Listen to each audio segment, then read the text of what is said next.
Irmãos, eu quero compartilhar hoje uma palavra para o seu coração.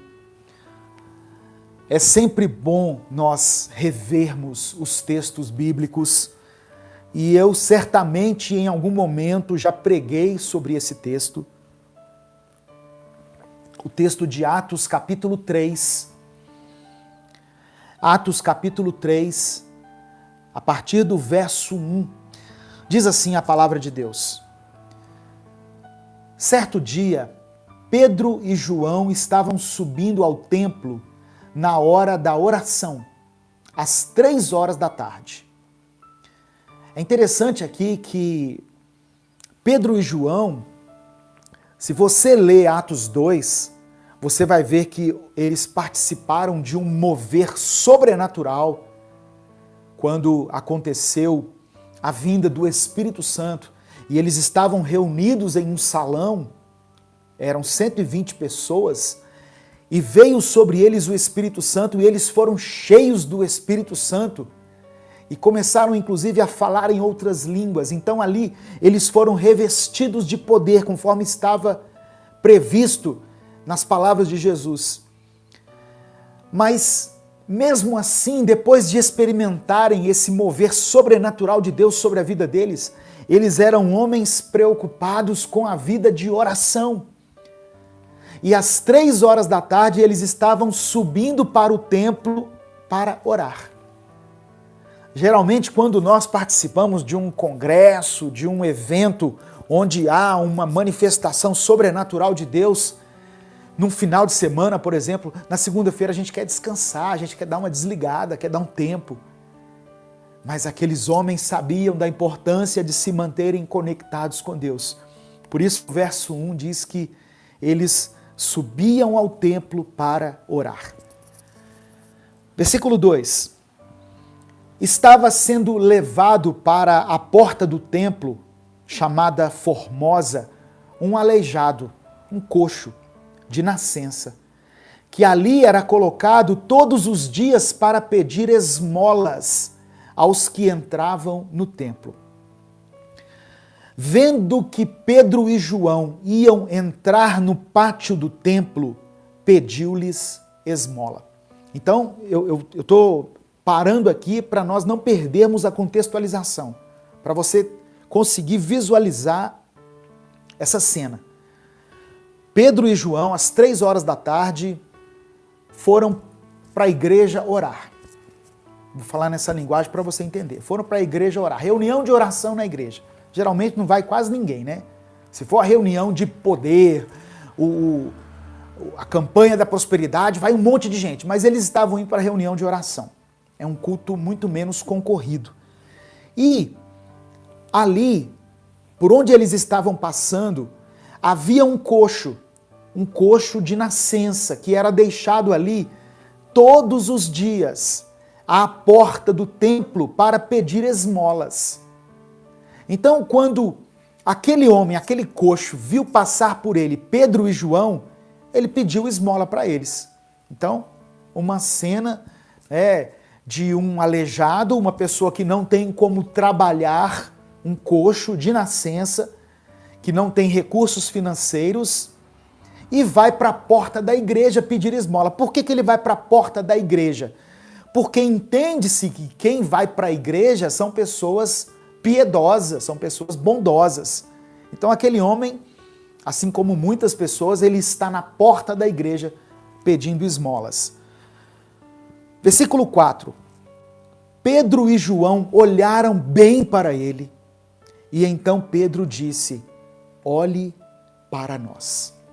Aqui eu quero dar mais uma pausa.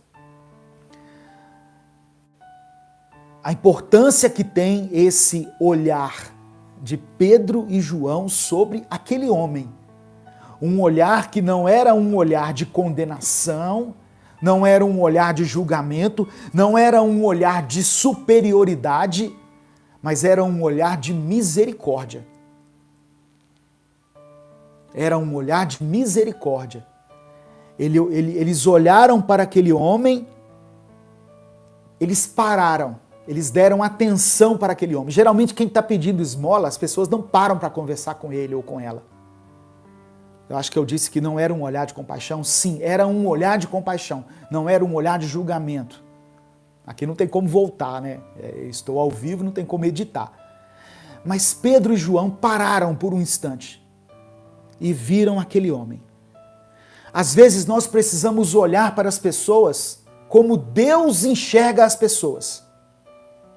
Hoje eu estava vendo uma pregação do pastor Neil Barreto, onde ele mostra algumas figuras de grandes esculturas.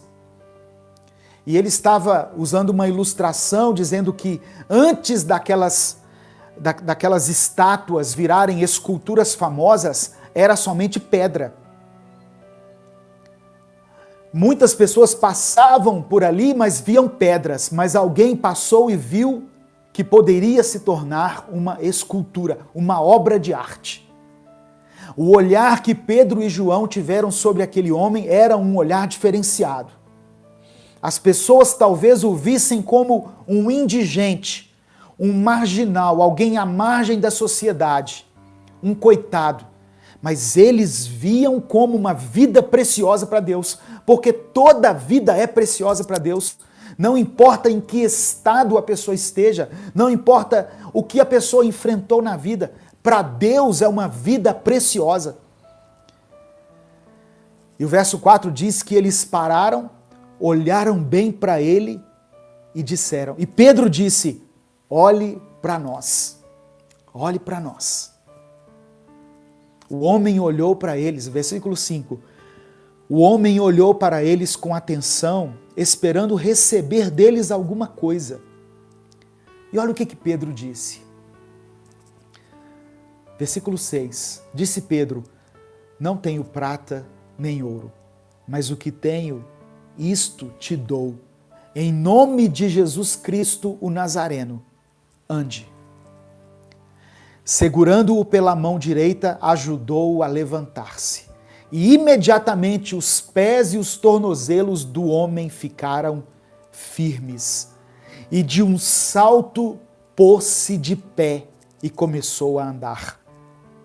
Depois entrou com eles no pátio do templo, andando, saltando e louvando a Deus. Versículo 9.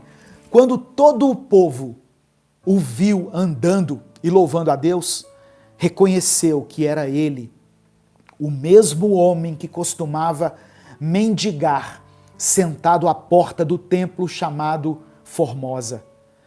Todos ficaram perplexos e muito admirados com o que lhe tinha acontecido. Apegando-se o mendigo a Pedro e João, todo o povo ficou maravilhado e correu até eles ao lugar chamado Pórtico de Salomão. Por que essa passagem é muito importante no contexto da igreja primitiva? Aquele seria o primeiro milagre que aconteceria depois que Jesus subiu aos céus. Os discípulos, inclusive Pedro e João, já haviam presenciado muitos milagres, mas todos eles com a presença de Jesus. Mas agora, eles não tinham mais Jesus entre eles, fisicamente. Eles tinham a presença de Jesus dentro deles, através do Espírito Santo. Glória a Deus. Eles não tinham mais Jesus fisicamente, mas Jesus havia mandado o Espírito Santo para morar dentro deles. E aquela ali era a primeira vez que os discípulos operaram um milagre sem que Jesus estivesse por perto. Então, por isso é tão relevante essa passagem. Jesus já tinha prometido que o Espírito Santo viria sobre eles. Se você voltar atrás um pouco nos evangelhos, Evangelho de Lucas, no capítulo 24, verso 49, olha o que Jesus estava dizendo. Eu lhes envio a promessa de meu Pai, mas fiquem na cidade até serem revestidos do poder do alto. Jesus estava dizendo para eles, olha, Fiquem aqui em Jerusalém, porque a promessa de Deus de que vocês serão cheios do Espírito Santo, ela vai se cumprir. Ainda nas palavras de Jesus, em Atos capítulo 1, no versículo 4 e 5, está escrito assim, olha, um dia, quando estava com os apóstolos, Jesus deu esta ordem, fiquem em Jerusalém e esperem até que o Pai lhes dê o que prometeu, conforme eu disse a vocês. Pois de fato João batizou com água, mas daqui a poucos dias vocês serão batizados com o Espírito Santo. Meu irmão, minha irmã, não tem como fazermos a obra de Deus, não tem como servirmos a Deus, não tem como seguirmos a Cristo sem a presença do Espírito Santo. Por isso, eu estou abrindo esse parêntese aqui. Busque a presença de Deus na sua vida. Seus dias têm sido difíceis, talvez esteja faltando a presença do Espírito Santo. Você tem quase sido vencido pelo pecado, você tem às vezes caído sob as tentações, é porque falta a presença do Espírito Santo na sua vida. O Espírito Santo é quem nos capacita a servirmos a Deus. Jesus estava indo embora, mas ele sabia que os discípulos precisavam da presença dele através do Espírito Santo. Por isso eles ficaram em Jerusalém. Às vezes a gente fica buscando Deus daqui e dali, corre para lá, corre para cá, vai num evento, vai em outro, vai em outra coisa. Talvez Deus está falando com você, olha, fica em Jerusalém. Jerusalém era o lugar onde estava o templo, simbolizava o lugar da presença de Deus. Talvez você precisa criar mais intimidade com o Pai. E isso não é num grande evento, não é num grande mover.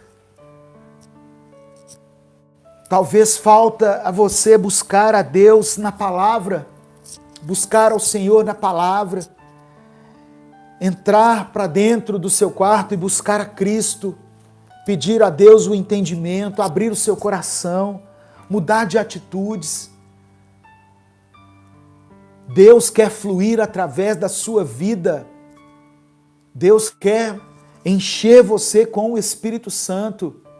Mas Deus não habita onde há legalidade para o pecado. Então, se existem coisas que você precisa consertar na sua vida, conserte. Porque Deus quer usar você.